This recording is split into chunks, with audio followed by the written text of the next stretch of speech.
It was called Unsinkable.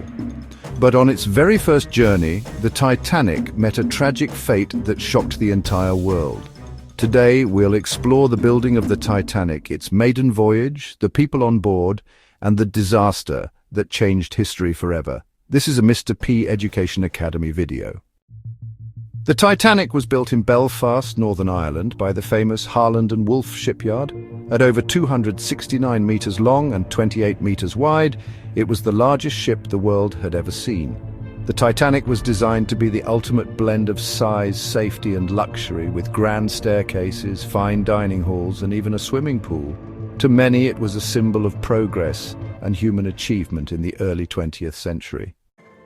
On April 10, 1912, the Titanic set sail from Southampton, England, on its maiden voyage to New York. There was excitement and celebration as thousands of people gathered to watch this ship of dreams begin its journey. On board were more than 2,200 passengers and crew, wealthy first-class travelers, middle-class families, and third-class passengers hoping for a new life in America. The Titanic carried some of the richest people in the world, like John Jacob Astor and Isidor Straus, as well as everyday workers and immigrant families. In first class, passengers dined in luxury, while in steerage, families shared cramped cabins. Captain Edward Smith, who had planned to retire after this voyage, commanded the ship. Another famous figure was Margaret "Molly" Brown, later remembered as the unsinkable Molly Brown for her bravery during the disaster.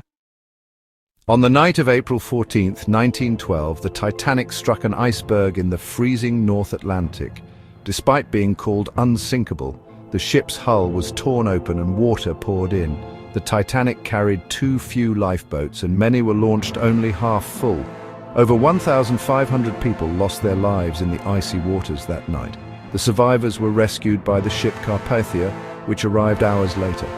The sinking of the Titanic led to major changes in maritime law, including stricter safety rules and enough lifeboats for all passengers. The Titanic's story remains one of human ambition, tragedy, and resilience. More than a century later, it continues to remind us of both the power of nature and the importance of safety at sea. This has been a Mr. P Education Academy video. Thanks for watching.